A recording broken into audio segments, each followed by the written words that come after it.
Welcome back to Real Estate Mindset. Today's video is going to be absolutely bonkers, and we're doing a boots on the ground video. And for the first time, for the entire time that I've been making these videos, all the metro areas I've ever went to, every state I've been to, for the first time I finally had a developer reach out to me and actually tell me how this entire development is being built. So I'm going to incorporate that in this video and basically tour around the community, show you guys how this community was built. Now obviously this is in Houston, Texas. Again, this is Katy, this is Sunterra, and in this area a lot of the worries is basically flooding. We always want to make sure that there's not flooding when we're purchasing our houses. So again, really amazing stuff. Now in addition to that, I'm also going to show you guys how to find a great deal. And I'm going to have my boy Jullian help me, who's been following me around Texas for the last year and a half. He's on the other side of this camera. I'm going to have him help us as far as figuring out if right now in this community, can we find a home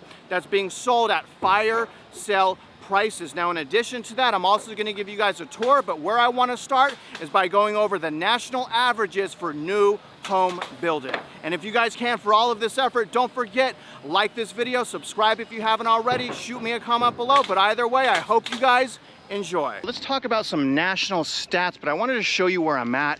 I'm basically on Almond Terrace and Blue Beetle Ridge. Now I'm going to talk to you guys about the national stats, but I wanted to point something out as I'm walking down here. I'm not sure how well you guys can see, but you should see for sold signs from D.R. Horton pretty much on every single house. Y'all see that? Every single one of those houses, and let me go over here real quick so you guys can see, pretty much every single one of those houses has a sold sign, and I want to talk about that. But first, let me show you guys. Take a look here. Same thing with this street. I'm not sure how well you guys can see it, but you guys should be able to see every sold sign on those properties. But as I walk down here, you guys will be able to see it as well. Now I'm pointing that out because, I'm not saying this is what they are doing, but I have heard rumors in the industry where new home builders will actually put sold sign on the properties when they're not actually sold. And again, could be rumors. One of the reasons they do that is to make it appear that their homes are flying off of the shelves and that they don't have a, supply and inventory problem. And again, you guys, I'm not saying necessarily that that's what the builder is doing here, but I am saying that that has happened in the past, and we have heard that many times. But you guys can see as I'm passing here, all sold signs. Look at, literally every single house essentially with that sold sign. Well, let me start throwing up some stats. Let's start with inventory for new homes. Now, as you guys can see, we're sitting at over 7 months of inventory. The reason why it's important for y'all to know that is there's a tale of two tales. Basically in resale, there's a horrible problem in resale. People are locked in with low interest rates, there's not a lot of inventory, but when it comes to new homes, it's an entirely different situation. And being that we have over 6 months of inventory, that is an indication that in new homes, it is a buyer's market. And traditionally when it's a buyer's market, that's when we have the ability to get pretty good deals, paying closing costs, rate buy downs, and things of that nature. Now let me show you prices. Again, this is on a national scale. Now as you guys can see here, we peaked already for new home sales. So new home sales peaked. You guys can see that last year, towards the end of last year, around October. So it's peaked, and basically since then, average median sales price has been going down. Now it has hit over 15% decline. You guys know that that is my definition of a price crash. 15% decline from peak. We've already hit that with new homes. I want to make that clear. And more than likely, as this year continues, now that we're out of a spring home buying and we're almost out of summer home buying season, I suspect in communities just like this, these new home builders will continue to offer pretty crazy buying incentives, paying closing costs, rate buy downs, price cuts, and things of that nature. So continue to watch for that. But here's the really crazy thing. So not only are prices going down, not only is there like this huge inventory stockpile, take a look at where we're at with construction starts. Now construction starts are at 1.4 million homes being started. Now when we look at this decade-long graph, we can see that over the past 3 to 4 years it may be down, but over the past 10 years the starts are actually really up. And not only that, you guys, here's the really crazy thing to me. Again, lower sales price, more inventory, but look at how many units are actually under construction. Let me show you guys the map right now. And this chart is going back to the 1970s. You guys can clearly see that we have never ever had this amount of homes being constructed. We have 1.68 million homes right now that are actively under construction, that are almost ready to hit the market. They'll probably hit the market sometime this year, maybe early next year. But you guys, there's a lot going on with new construction. I mean, let me show you the block that I'm down. Look at this. This is an entire block, and almost, again, every house says sold. Every single house. Now let's say hypothetically that every house that you guys see behind me is actually sold. You guys see that? Let's say hypothetically it actually is sold. Now, remember, new home construction has one of the highest cancellation rates. So the odds are you're gonna see 20 or 30% of these houses that have a sold sign on there fall out of contract, and these come back on the market. So I'm at my first area where I want to give you guys a tour, and I wanted to tour this area because I want to remind you, in my opinion, it's generally a good idea to get an inspection of the entire development of the home, because obviously there's multiple areas of development and whatnot. So I'm actually going through an area right now where I want to show you guys kind of what they're doing as far as working on the house. I'm not sure if you're supposed to do this. They got a whole bunch of wood kind of just sitting in the mud and sitting in the water. I don't know if it's okay, maybe it's okay. I'm not in construction, no one get upset. But again, we're just touring you guys, and let me show you behind me. You guys can kind of see, I mean, you see all of the wood kind of just sitting there. But you got crews out here, they're working hard, they're doing what they do, But again, personally, I always want to do a home inspection. Maybe they're doing every single thing right, but for me, when I'm investing in the biggest transaction of my life, trust but verify. So that's one thing, guys. Let me take you guys up here as well. There's another little area being built up here, and I want to show you guys the construction sites. Let's see if they're too trashy, maybe not trashy. I'm going to show you guys right now. You guys, check this out. I'm just going to tour around this little area right here. These are some huge houses, and take a look at the construction sites. I mean, look at this, guys. You guys see that? Trash. Look at all the trash everywhere. Look at that. Everywhere. Now, I know this is a construction site and there's plenty of trash, and that's okay.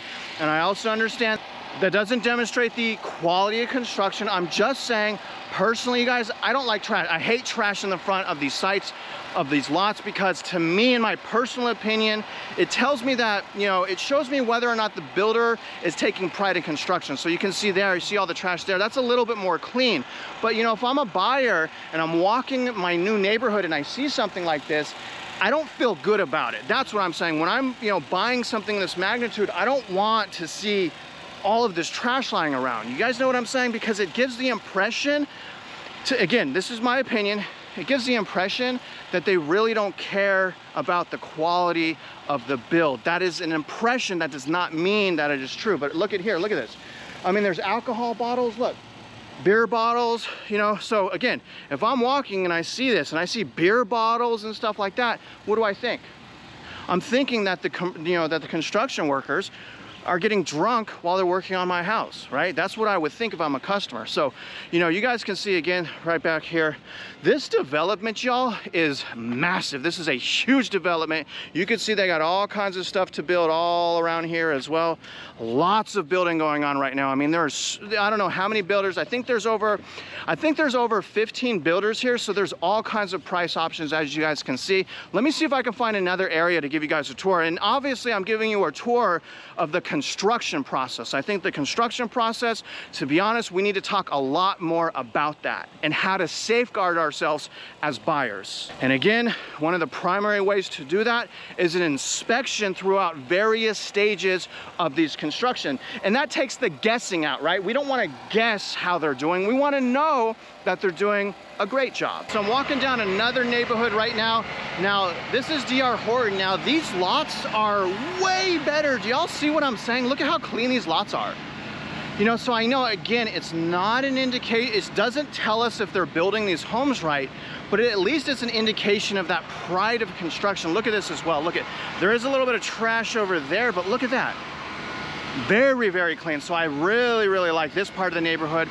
And again, if I'm a home buyer and I'm walking this, I have a little bit more confidence because there's not like alcohol bottles and broken bottles lying around. Look at these little trash cans. So they actually made little trash cans as well. I haven't seen that here in Texas.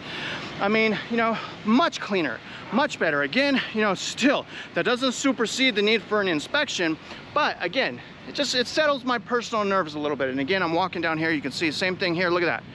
Real nice lots here, real good job.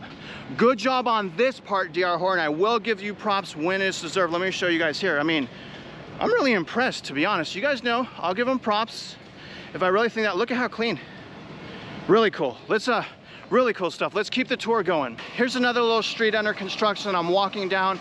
You know, this one is, I don't know, this one's a little bit messy. A lot going on here. You guys can see all the framing behind me right there.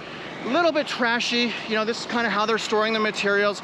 I don't see anything really concerning. Again, I know I'm not qualified to really understand the construction, but you know, I really love watching the framing being put together, because you could really kind of hone in onto like, are they doing this right? And there's one right behind me. So again, if I'm gonna come out and I'm gonna buy a new home, I'm gonna probably come, I don't know, depends how motivated, but maybe every day, maybe every week, and I'm gonna just make sure that everything looks good and see if the builder will allow me to walk the property. Like if that's my property, I'm gonna take a look, I'm gonna notate any of my worries, and then I'll let the builder know I have my concerns. And that's really how I would do that. All right guys, so now we're gonna talk about how to find a great deal. And in order to do that, I'm gonna play the customer, and my good friend Jullian is gonna play the realtor and basically go into all of these sales offices that you guys can see. There's Anglia right behind me, and let me walk up here so you can see exactly what builders are over here. We got Centex, Pulte, we got Dams, KB, we got all kinds of stuff. Let me show you guys. So Jullian's gonna go through there, because again, I'm gonna show you guys what to do if you're a consumer. I don't wanna deal with these sales agents. I want my realtor to deal with them. Now, again, remember this, in order to find a great deal, we have to know and understand what a great deal is. So let me throw some stats on the screen.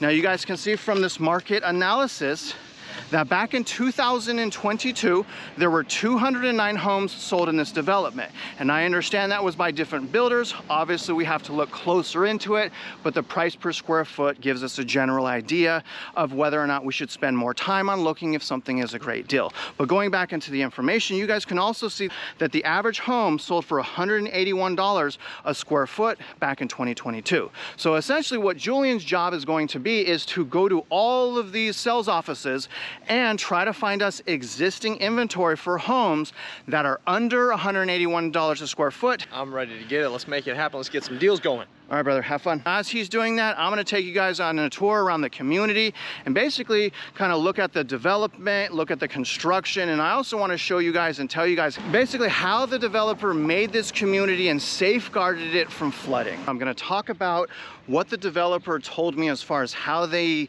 set up this, set up the development to handle the floodwaters. Now, you guys know that I went out here and I initially did a video because I was concerned about this area, because when I go on MLS, it shows that this is being built in a flood zone. Now, the reality is, since that video, I've actually been educated enough to understand how these things work. And the reality is the developer, again, from the presentation they gave me, just really remarkable what they've done, you guys. Absolutely remarkable. The reason why this is showing in a flood zone is because to close the process takes time. Now, the thing is they're not even allowed, you guys, to even start the development until they have done a tremendous amount of stuff. So let me show you this first little, retention pond. Look at this. Now, this goes all the way back there. So this is a super long retention pond, again, that's designed to keep this development, this entire development, from flooding. And I'm gonna come up here real quick and I'm gonna show you guys basically what happens when this water gets too high. The cool thing is all of these retention ponds are basically connected. And once I get up here again, I'll go over the details a little bit more about what it goes into approving something like this. Because the reality is in Texas, there's so many areas that are already in flood zones and flood paths and things like that. But take a look here, guys. I've seen some little largemouth bass. There's actually bass. You guys see the bass? There's little bass. So if I lived here, I'm fishing here, but anyways, there's all that water goes all the way back, this whole thing. And if it gets too high, obviously it's draining through here. This connects. Looks like there's an additional protection. If this gets too high, it actually runs up over here, down into this, looks like a goalie. Looks like a little bit of goalie right there. Let's see what it looks like real quick. I mean, I'm fascinated, absolutely blown away by all of this. Yeah, so this is probably the natural gully right here, which basically carries the water everywhere. So look, so if it gets too high, it just floods right into here. So this is another safety mechanism right here to properly drain. And you can see that there connects to another retention pond over here. That's on the other side of the road. Shortly after Hurricane Harvey, there was a new law that finally passed. I believe it was called Atlas 14. Now, Atlas 14 was a new law that basically required developers to, and I'm gonna recite this the best of my ability from what I learned, but basically requires developers to handle 16 inches of rainfall in 24 hours. Okay, so that's a lot of rainfall. 24 hours, 16 inches is the requirement. And what this developer did is, instead of doing 16, they're reassuring me that they've actually built this development to handle 19 inches of rainfall. And when I look back at Hurricane Harvey, it actually makes sense. A lot of the new development communities were actually, okay in Hurricane Harvey, because the requirements for developers to follow to make sure that they don't flood out the residences or anyone downstream. Basically, it starts by them doing an analysis on this whole area, basically analyzing the water flow. So this entire development, you guys see this massive giant development behind me. Before they even started, again, they understood how the water flowed. An individual little tiny parcel. So they do all of that from airplane, from on the ground, and then they send all of this information at first to the state level. Both counties, it's actually in 2 different counties. Every single step is approved on a state and a federal level before they even start it. So I was definitely wrong to say that these homes are in a flood zone. The reality is they're not in a flood zone. And actually, if you go and you read the LOMR, which is basically a letter of map revision, you can go right now to FEMA. You put in case number 2206-2777P. So the effective date, or essentially the map, is going to update November of this year. It will show that this development is no longer in a flood zone. So I asked the developer, I'm like, man, why didn't the sales agents just give me the piece of paper from FEMA that said it's not in a flood zone? And he was like, our job's to develop and engineer. Their job is to, sell and make houses. Really, the way that you know that your house and your lot is not in a flood zone is by getting an elevation certificate and giving it to your insurance provider. And basically what happens, because this community is still showing in a flood zone, the insurance providers see that. So the insurance providers are gonna be like, whoa, this just pulled up as a flood zone. Now we need something called an elevation cert. And the developer said that pretty much every lot has an elevation cert that you give to the insurance provider to show them that this is actually not in a flood zone. I'll show you guys a couple more areas right now. Last time I was out here, I was worried because a lot of water was sitting at the front of these lots right here. But what I learned is, and again, I'm not in construction, I understand that, is actually what you want to happen. You want the water generally to actually flow to the front of your lot. But I'm gonna show you something really cool as well that the developer, showed me. And if you're watching, and if the developer's watching, again, man, appreciate all the love. They give me an entire presentation. When they do a development, they have to look at the water flow upstream, and they have to look at the water flow downstream. Essentially, when a developer comes in to build, they have to leave this area better than they found it. So a lot of really cool things here, guys. I'll go into that here a little bit more. I have some of the notes written down, but I wanted to come up here to show you guys real quick. Now, this is a huge retention pond, and this is what I want to point out to you guys that was really cool, and I didn't know this. I'm not wearing a suit. I can't do it during the summer. I cannot wear suits outside during the summer in Texas. It will not work. But take a look at this, guys. I'm going to show you guys. You see how big this is? Massive. Massive retention pond. Now here's what I learned from the developer. Actually, every one of these retention ponds is actually connected to each other underground and flows out to basically a natural gully. And again, before they even, start development, before they even break ground, they got to make sure that they don't flood anyone out and that this doesn't flood. So I found that very, very intriguing. I thought that these retention ponds were kind of independent and flowed out somewhere. I didn't know that they were all connected underground. And I'll show you real quick. Let me climb down here and I'll show you guys kind of how, You know, they're connected underground. Obviously there's a whole bunch of pipes and stuff, but here's where the water goes into, and this is really cool. And another thing the developer showed me is they actually made this development, went above and beyond for how much water this whole development can hold. So take a look at this, guys. Basically, if it gets too high, it floods into stuff like this. Do you guys see that? And that probably goes into a pipe underground here, and then it connects to other retention ponds just like this. I mean, this is, again, super duper props to the developer for really breaking all of this down. A tremendous amount of permitting and requirements are needed to start not only on the FEMA and federal level, but they have to start also on the local level. And the interesting thing about this community is it's actually in two different municipalities or two different jurisdictions. So they had to get approval from actually 2 counties and then send the approval over to FEMA. But I thought you guys would find that interesting. Huge, massive retention pond here. All right, guys, just walked out of KB Homes. This is going to be #1 on the list for the most spicy and best incentives and pricing per square foot. Now, keep in mind, the average price per square foot for this community is $181 per square foot. Just walked out of this model home, and for these guys in particular, the best pricing per square foot that KB is offering is $137 per square foot. That's a $347,995 home. It is 2,527 square foot, 4 bedrooms, 2.5 bathrooms, and a great room. It's a 2-story home.